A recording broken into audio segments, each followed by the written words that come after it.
नमस्कार दोस्तों, ज्ञान मुक्ति ऑडियो बुक पर आप सभी लोगों का स्वागत है।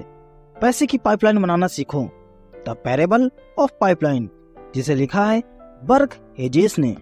यह बुक बेस्ट सेलर बुक में से एक है। लेखक कहते हैं आप भी मिलीनियर बन सकते हैं। आज अगर आप मिलीनियर बनना चाहते हैं तो आपको बस ये 3 कदम उठाने की जरूरत है। पहला, ये समझे कि दौलत कैसे बनाई और जोड़ी जाती है। दूसरा, दौलत बनाने के आजमाए हुए सिस्टम की नकल करें। तीसरा, यह काम निरंतर करते रहें। बस यही सिर्फ ये 3 कदम उठाकर ही आम लोग एक मिलीनियर डॉलर की संपत्ति इकट्ठी कर सकते हैं और मिलीनियर बन सकते हैं। समझना, नकल करना और निरंतरता। क्योंकि मिलीनियर बनना खुशकिस्मती पर निर्भर नहीं करता, यह तो सिर्फ सीखने और डॉलर बनाने की आजमाई हुई रणनीति के अनुरूप ही निर्भर करता है। यह बुक समरी आपको लक्ष्य तथा वे रणनीति सिखाएगी जिनका इस्तेमाल करके दौलतमंद लोगों ने दौलत बनाई और इकट्ठी की। पहले इन रणनीतियों का इस्तेमाल केवल विशेष प्रकार के चंद लोग ही कर सकते थे। अगर आपको सन 1900 में ये रणनीति पता भी होती तो भी आप इनका इस्तेमाल नहीं कर सकते थे। उनका लाभ लेने के लिए आपके पास संभवतः नगद पैसे या उचित संपर्क नहीं होते। आज वह बात नहीं है। आज स्थिति बदल चुकी है। आज बेहतर टेक्नोलॉजी की बदौलत, मध्य वर्गीय वेतन बढ़ने की बदौलत और ई कंपाउंडिंग यानी ई चक्रवर्ती नामक नवाचारी बिजनेस मॉडल की बदौलत हाई स्कूल या उससे ज्यादा की शिक्षा वाला लगभग कोई भी मध्य वर्गीय व्यक्ति अपने धन, समय और संबंधों की लीवरेजिंग करके व्यक्तिगत व वित्तीय स्वतंत्रता हासिल कर सकता है। इस बुक समरी में बताई रणनीति का अनुसरण करके आप भी मिलीनियर बन सकते हैं। मिलीनियर क्लब में आपका स्वागत है। द पैरेबल ऑफ पाइपलाइन, नई अर्थव्यवस्था में अतिरिक्त आमदनी का स्थायी स्रोत कैसे बनाएं। क्या आप बाल्टी ढोने वाले संसार में रहते हैं?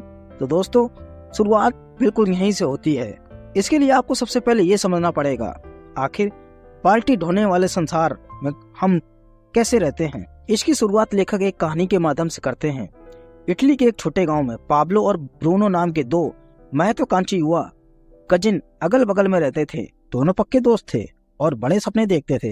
वे लगातार बातें करते थे कि किसी दिन किसी न किसी तरह वे गांव के सबसे अमीर आदमी बन जाएंगे। वे दोनों ही प्रतिभाशाली भी थे और मेहनती भी।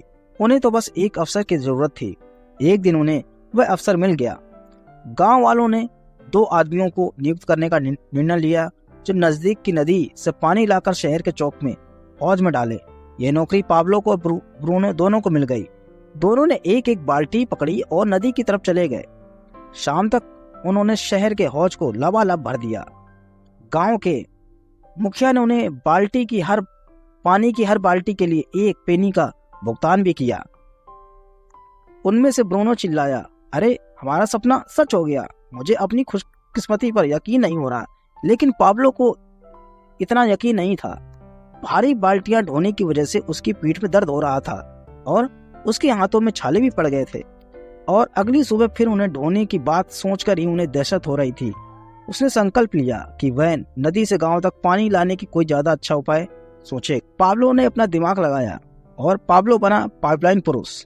जब वे दोनों अपनी अपनी बाल्टियां उठाकर नदी की तरफ ले जाने लगे तो पाब्लो ने कहा, ब्रूनो, मेरे पास एक योजना है। चंद सिक्कों के बदले हम दिन भर बाल्टियां ढोने के बजाय क्यों ना हम नदी से गांव तक पाइपलाइन बना ले। ब्रूनो चलते चलते एकदम रुक गया। पाइपलाइन? ऐसा किसने सुना है? ब्रूनो ने चिल्लाया। पाब्लो, हमारे पास एक बेहतरीन नौकरी है। मैं दिन में 100 बाल्टियां उठा सकता हूँ। 1 बाल्टी के बदले 1 पेनी मिलती है, यानी दिन भर में $1। यानी मैं धन्ना सेठ हूँ। 1 सप्ताह में मैं जूतों की नई जोड़ी से खरीद सकता हूँ। महीने में गाय खरीद सकता हूँ। 6 महीने में एक नई झोपड़ी बना सकता हूँ। हमारे पास इस शहर की सबसे अच्छी नौकरी है। देखो, हमें वीकेंड में छुट्टी मिलती है और हर सप्ताह 2 सप्ताह की वैतनिक वेकेशन में मिलती। हम जिंदगी भर के लिए सही जगह पर पहुंच चुके हैं। अपनी पाइपलाइन के इरादे को दिमाग से निकाल दो। लेकिन पाब्लो बहुत ही ज्यादा समझदार था। उसने अपने पक्के दोस्त को पाइपलाइन की योजना धैर्य से समझाई। पाब्लो दिन के आधे हिस्से में बाल्टी ढोने काम करता और दिन के बाकी हिस्से में वीकेंड में अपनी पाइपलाइन बनाता। पाब्लो जानता था कि पथरीली जमीन में नाली खोदने में बहुत मेहनत लगती है।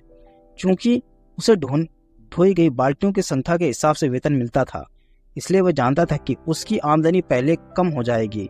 वह यह भी जानता था कि उसकी पाइपलाइन से अच्छा मुनाफा होने में 1 या 2 साल लग जाएंगे। ब्रूनो नहीं माना, लेकिन पाब्लो को अपने सपने पर विश्वास था, इसलिए वह अपनी योजना पर अमल करने में जुट। धीरे धीरे ब्रूनो और बाकी गांव वाले पाब्लो की हंसी उड़ाने लगे। वो इसे मजाक में पाब्लो पाइपलाइन पुरुष कहने लगे। ब्रूनो पाब्लो से दुगना काम कर रहा था, इसलिए वह लगभग दूने पैसे भी ले रहा था। वह अपनी नई खरीदी चीजों की शान झाड़ता रहता था। उसने चमड़े की नई काठी वाला एक गधा खरीद लिया, जो उसकी नई 2 मंजिला झोपड़ी के बाहर खड़ा रहता था। उसने नए कपड़े खरीदे। वह सराय में लजीज भोजन करने लगा। गांव वाले उसे मिस्टर ब्रूनो कहते थे, और जब वह शराब खाने में मौजूद सभी लोगों को अपनी तरफ से एक गिलास शराब पिलाता तो सभी उसकी तारीफों के पुल बांधते थे और उसके मजाक पर जमकर हंसते थे। दूसरी तरफ पाब्लो खुद को बार बार याद दिलाता था कि कल के सपने आज के त्याग से ही साकार होते। हर दिन वह खुदाई करता रहा और एक बार में 1 इंच, धीरे धीरे 1 इंच से फुट में बदल गए, फिर फुट से 2, फिर 100, और एक दिन दीर्घकालीन लाभ हुआ। खुद को याद दिलाता था जब वह दिन भर के काम के बाद थका मंदा अपनी सामान्य झोपड़ी में घुसता था, तब वह अपनी सफलता को मायने के हर दिन के लक्ष्य तय करता था और देखता था कि वे पूरे हुए या नहीं। वह यह बात जानता था कि आगे चलकर उसे अपने प्रयासों की तुलना बहुत ज्यादा पुरस्कार मिलेंगे। अपनी निगाहें पुरस्कार पर रखो, उसने बार बार दोहराया जब वह गांव के शराब खाने से आती हंसी की आवाजें सुनते हुए सो गया। अपनी निगाहें पुरस्कार पर रख। धीरे धीरे समय बदला। एक दिन पाब्लो को इस बात का एहसास हुआ कि उसकी पाइपलाइन पूरी हो गई है। 2 महीने बीत चुके। इसका मतलब था कि उसे अपनी बाल्टियां भरने की अब सिर्फ आधी दूर ही पैदल चलना होगा। बचने वाले समय को भी पाब्लो ने अपनी पाइपलाइन पर काम करने में लगा दिया। पाइपलाइन पूरी होने की तारीख तेजी से करीब आ रही थी। पाइपलाइन बनाने के बीच आराम करते समय पाब्लो अपने पुराने दोस्त ब्रूनो को बाल्टियां ले जाते देखता था। ब्रूनो के कंधे अब काफी झुक गए थे।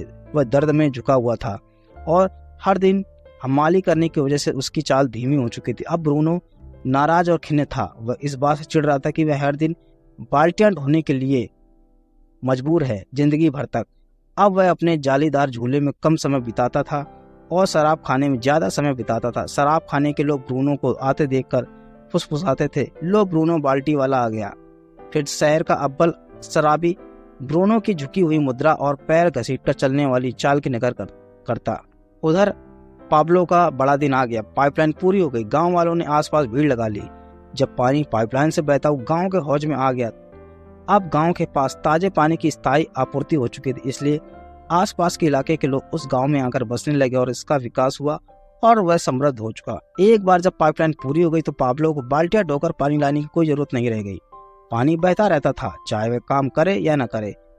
यह तब भी बहता जब वह खाना खाता, यह तब भी बहता जब वह सोता, यह वीकेंड्स पर भी बहता रहता जब वह खेलता था। गांव में जितना ज्यादा पानी बहकर आता था, उतना ही ज्यादा पैसा बहकर पाब्लो की जेब में आता रहता था।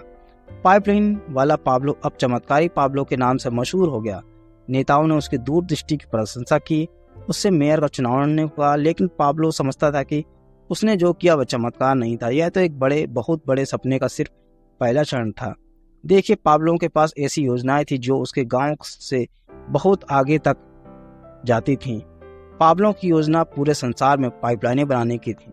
पाब्लो को अपने दोस्त ब्रूनो की याद आई और वह ब्रूनो से मिलने गया। उससे कहा, मैं यहाँ शान झाड़ने नहीं आया हूँ, मैं तो तुम्हें एक बेहतरीन कारोबारी अवसर देने आया हूँ।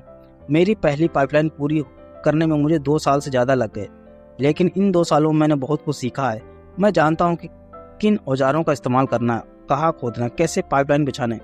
रास्ते में चलते चलते उसने नोट्स लिए हैं और उसने एक ऐसा सिस्टम तैयार किया जिससे वह एक पाइपलाइन बना सकता है और फिर एक और एक। मेरी योजना है कि मैं तुम्हें और दूसरों को सिखा दूं कि पाइपलाइन कैसे बनानी है, और इसके बाद तुम दूसरों को सिखा सकते हो और हम में से हर व्यक्ति दूसरे को सिखाएगा, जब तक कि इस इलाके के हर गांव में पाइपलाइन ना पहुंच जाए, फिर देश के हर गांव में एक पाइपलाइन ना पहुंच जाए और अंततः पूरे संसार के गांव में एक पाइपलाइन ना पहुंच जाए। ब्रूनो को आखिरकार बड़ी तस्वीर दिख गई। वह मुस्कुराया और उसने अपना हाथ सख्त अपने पुराने दोस्त की तरफ बढ़ा दिया और उन्होंने हाथ मिलाया और पुराने पिछले दोस्तों की तरह गले मिले। आज के समय में ये सभी बातें आज के व्यक्तित्व पर लागू होती हैं। क्या आपको सिर्फ तभी पैसे मिलते हैं जब आप खुद जाकर काम करते हैं? बाल्टी वाले माल ब्रूनो की तरह या फिर एक बार काम करते हैं और आपको बदले में बार बार पैसे मिलते हैं। पाइपलाइन निर्माता पापड़ों की तरह 1 घंटे काम के बदले 1 घंटे का भुगतान, 1 महीने के काम के बदले 1 महीने का भुगतान, 1 साल के काम के बदले 1 साल का भुगतान जाना पहचाना लगता है। बाल्टी बराबर समय के बदले पैसे का जाल। बाल्टी ढोने के साथ समस्या ये आती है कि जब बाल्टी ढोना बंद हो जाता है तो पैसा आना भी बंद हो जाता है। इसका मतलब होता है सुरक्षित नौकरी या सपनों की नौकरी सिर्फ एक मुगालता है। बाल्टियां ढोने का अंदरूनी खतरा है कि आमदनी निरंतर नहीं है, अस्थायी होती है। अगर ब्रूनो की किसी दिन सुबह उठते और उसकी पीठ अकड़ी हुई है और वह बिस्तर से उठ ना पाए तो उस दिन कितने पैसे कमाएगा? 0/0। और इसका एक ही मतलब है, कोई काम नहीं तो कोई दाम नहीं। यह बाल्टी ढोने वाली हर नौकरी में होता है। एक बार जब आप बाल्टी ढोने वाले अपने मेडिकल छुट्टियों और वैकेशन की छुट्टियों का इस्तेमाल कर लेते हैं तो उसके बाद अगर वे बाल्टियां नहीं ढोएंगे तो उन्हें वेतन का चेक नहीं मिलेगा। गणित बहुत सरल है, कोई बाल्टी नहीं बराबर कोई भुगतान नहीं। किसी भी अच्छी खासी नौकरी करने का मतलब है आप बाल्टी ढो रहे हैं। आप जब तक काम करेंगे तभी तक केवल पैसे आएंगे। काम बंद, आपके पैसे भी बंद। इसके बदले पाइपलाइन तब भी पैसे देती है जब आप खेलते हैं। जैसा पाब्लो ने कहा था, कोई बेहतर तरीका होना चाहिए, जिसका मतलब होता है जो हमेशा मिलती रहती है, चाहे आप समय दें या न दें। सच्ची सुरक्षा पाने का एकमात्र तरीका है जो पाब्लो ने किया। जब आप बाल्टियां ढो रहे हो तभी एक पाइपलाइन बना लें। पाइपलाइन जीवन की डोर है क्योंकि वे लोगों को पैसे की खातिर समय के जाल से आजाद करती हैं। पाइपलाइन बनाते समय एक बार काम करते हैं लेकिन उस काम के बदले आपको बार बार पैसे मिलते हैं। पाइपलाइन हर समय खुली रहती है, यानी 24/7 365 दिन। इसका मतलब है कि पाइपलाइनें आपको आपकी जेब में तब भी पैसे डालती हैं जब आप सोए हों, या जब आप खेल रहे हों, या आप रिटायर हो चुके हों, या जब आप बीमार हों, आप अपाहिज हों और काम न कर सकते हों, या आपातकालीन स्थितियों में यह अतिरिक्त आमदनी की शक्ति है। इसलिए मैं कहता हूँ आपकी पाइपलाइनें आपके जीवन की डोर हैं। प्रति घंटा वेतन वाले कुछ नौकरियां: fast food cook, gas station attendant, चौकीदार, रिटेल सेल्स पर्सन, सेक्रेटरी, छत डालने वाला, कार मैकेनिक, ट्रक ड्राइवर, दमन कर्मी, डाकिया, loan officer, computer programmer, chemical engineer, भौतिक शास्त्री, वकील, दंत चिकित्सक, डॉक्टर, सर्जन। ये सभी बाल्टी ढोने वाले हैं क्योंकि ये लोग जब तक काम करते हैं तभी तक ये पैसा कमाते हैं।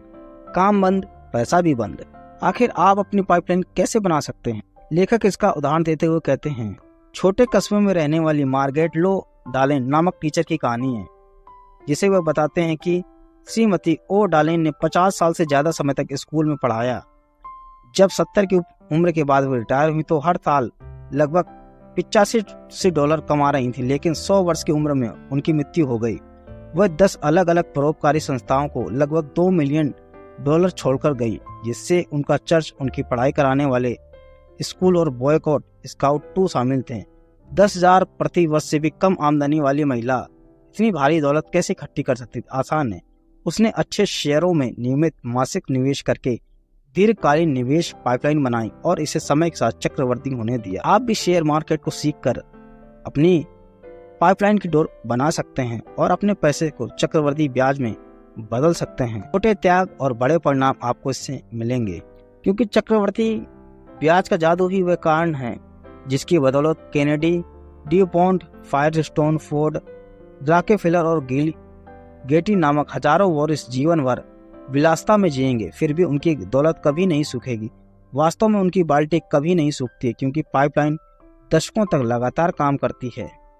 आपको अपने समय और पैसे की लीवरेजिंग करना सीखना होगा, और इसके लिए आपको ई चक्रवर्ती पाइपलाइन सीखना पड़ेगा, जिससे आप अपने समय और धन की लीवरेजिंग कर सकते हैं, क्योंकि यही नई अर्थव्यवस्था में सबसे शक्तिशाली और उत्पादक पाइपलाइन है। और उसका जवाब है इंटरनेट। यह एक क्रांतिकारी टेक्नोलॉजी है जिसे नई अर्थव्यवस्था की ई पाइपलाइन बन सकती है। इंटरनेट को उस तरीके को बदल रहा है जिस तरह संसार जीता है, काम करता और खेलता है। यह शब्द में इंटरनेट ही भविष्य है और भविष्य अभी है, क्योंकि यह हमेशा चालू रहता है। इसमें असीमित उपयोग है और संसार को आपस में जोड़ता है। 100 मिलियन से भी ज्यादा लोग वेबसाइट से जुड़े हैं। 2003 तक 1 अरब से ज्यादा लोग ऑनलाइन हो गए हैं जिन्होंने ई कॉमर्स के जरिए संभवतः $1 ट्रिलियन के प्रोडक्ट और सेवाएं खरीदी और बेची हैं। यह प्रचार नहीं, यह तो वैश्विक क्रांति। आप भी इंटरनेट से जुड़ सकते हैं और इसका इस्तेमाल ई लेवरेजिंग में कर सकते हैं।